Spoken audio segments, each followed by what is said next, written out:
Hello, so this week from April 22nd to April 29th, we're going from the first quarter moon to the full moon. So the first quarter is the halfway point between the new moon, planting our seeds, and the full moon, harvest.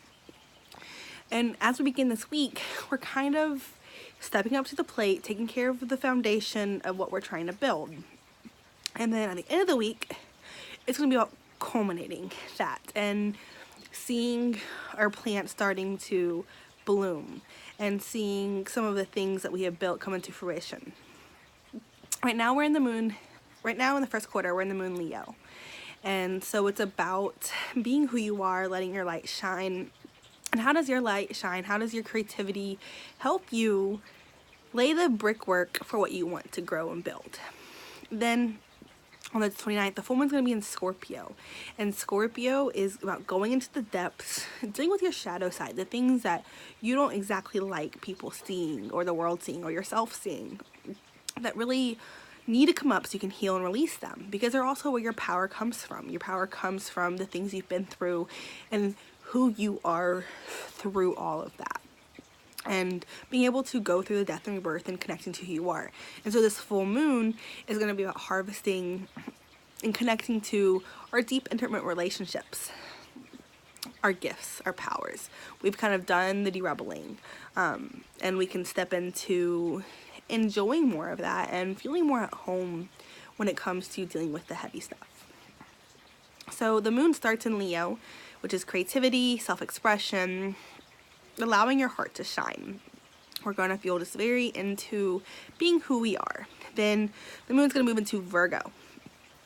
So now that we have created ourselves, now that we know who we are, our light is shining, Virgo is about breaking that down into practical structure that will allow it to flow farther. Creating is oftentimes a process. It's oftentimes something that takes time. You can't just always build and create what you want to create in one day. So what systems do you have to nurture what you want to build on a day-to-day basis?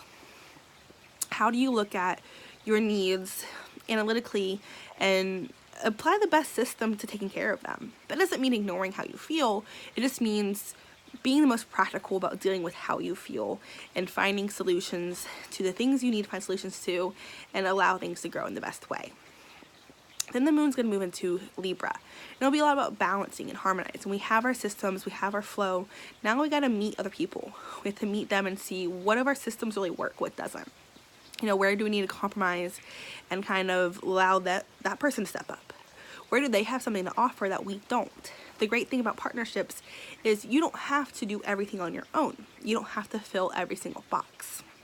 And so when you have a partnership under this Libra moon, we're learning that we can allow other people to help us take care of our needs as we take care of theirs, because we each have our specialty. We each have the thing that really works for us.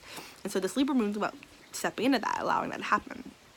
And then the Scorpio moon, which is that full moon energy, is going to be about releasing whatever we need to release. So what about that balancing act that we just did? Like, what does it tell us we need to let go of? What does it tell us we need to release? What does it tell us we need to say goodbye to? And how can we best do that? How can we best take care of our shadow? How can we best give ourselves love? Where we feel the most abandoned, how can we let ourselves know that we are here? Other people might have walked away, but you're not. You're still here. And so how can you take comfort in knowing that you're here and the people who are here for you? This is a great time to nurture your connections. Let go of any kind of fears. Don't act out of fear. If you act out of fear, it tends to sabotage things. So be a little brave and step out of your comfort zone and really focus on what you want and why you want it. And pick the steps, the actions that lead you there. Fear doesn't lead you where you want it to go. It doesn't. So allow the love to flow. Scorpio is a very loving energy, even though a lot of people think it's not because of the negative sides of Scorpio, but it's really, really loving. So on the 22nd, the very first day of this quarter, Pluto went retrograde earlier, so it was covered in last video, but I'm going to touch on it again today. Pluto is deep Scorpio energy, basically. It's your shadow side. It's the hidden, and it's where you need to kind of go through a death and rebirth. And so Pluto going retrograde, when a planet goes retrograde, it stops and it moves backwards over what it just covered. And this gives it the energy a chance to be reworked. But when we rework the energy, the outward production kind of goes down a little bit. So during this time, it's a great time to rework internally what we need to let go of, how we connect with people, our shadow side. But when it comes to connecting to other people, we might do it less. It might be more impactful. It might be more intimate. The bonds might be deeper and more life-changing. But how much we do might be reduced. We're going for quality, not quantity here, basically. And so that's what we're doing. And it's about the next 6 months, Pluto's retrograde, of doing this internal work and going inside and thinking, what do we need to release? What do we need to detox from? What needs to go? What needs to be transformed? What needs to be changed? Tap into that and let that happen. In the first quarter moon, so we're here and we're pushing through. We're breaking barriers. We're laying down the bricks. We're making the foundations work for us. And we're going to keep going. Then on the 24th, we have Mars, which is our masculine energy, our ability to do things, act on things, assert ourselves, our identity, our path, where we're going into the unknown, the new beginnings you do where you don't really know what's ahead of you. It's going to be sextile, which is a very supportive aspect, but requires a little bit of effort to make it really work. Jupiter retrograde. So Jupiter is expansion, it's knowledge, it's philosophy, it's beliefs. It's in Scorpio. So a lot of Scorpio energy this week. This is a Scorpio Plutonic week this week, and it's going to be a lot of healing and a lot of depth. Flow with it and dive into the depths. Don't be afraid of the depths, and it's going to flow for you. But Jupiter and Scorpio is allowing us to kind of expand our beliefs through healing pains we've had. It's about transforming and letting go of old beliefs that no longer serve us. And it's about bringing optimism and luck in the bigger picture to our shadows. Like, why? What has this thing taught you? How can you use it to help other people? So that energy is going to be sextile, supporting and supported by Mars and Capricorn. So right now we're very ambitious, we're hardworking, and we know we're building something towards the future, and we're just working hard. We're just making it happen. We're grinding every day. We're showing up, and we're making it happen.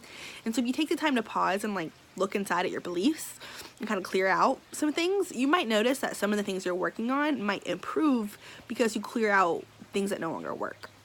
So if you think you have certain tasks ahead, but one of the tasks don't really serve you or your purpose, stopping and allowing yourself to just reflect and heal and deal with what's coming up will allow you to kind of figure out what that is and cut it out and move forward, which is really good. Moving forward is important. Then we have Venus, which back with that sextile, it does take effort. So you have to actually stop and say, hey, let me look at my shadows and how can this help make my work better? How can I work hard to listen to my shadows? You have to actually take that step. So take the step. Then Venus will go into Gemini. So Venus is love, it's relationships, it's harmony. It's been in Taurus. Taurus is a sign it rules. So it's been very happy and pleasure seeking in Taurus. But now it's in Gemini. Gemini is social. It's talking. It's moving around. It likes to have a good conversation. It likes to learn things. It likes to experience new things and change things up.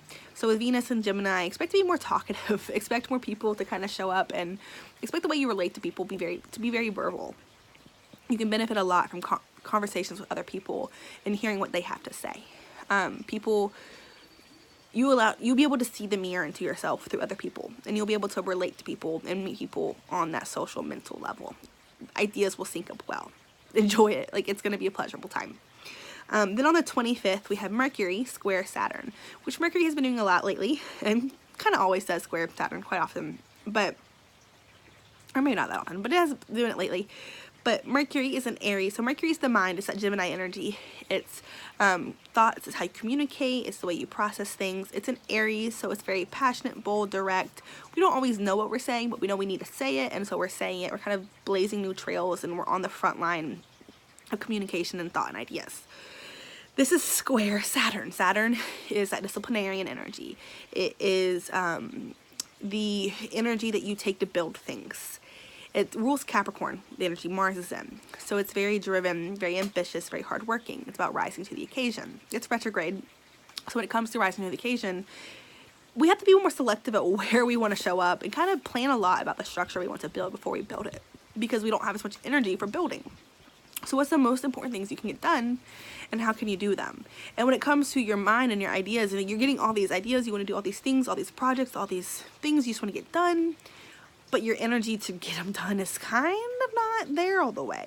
So just break things down and find the systems that work for you. If it's 15 minutes a day showing up for one activity every day for the next 100 days, then that's what it is. It's just 15 minutes. You can do that, but it's gonna take more effort to get yourself to show up for that 15 minutes than it would when Saturn was direct.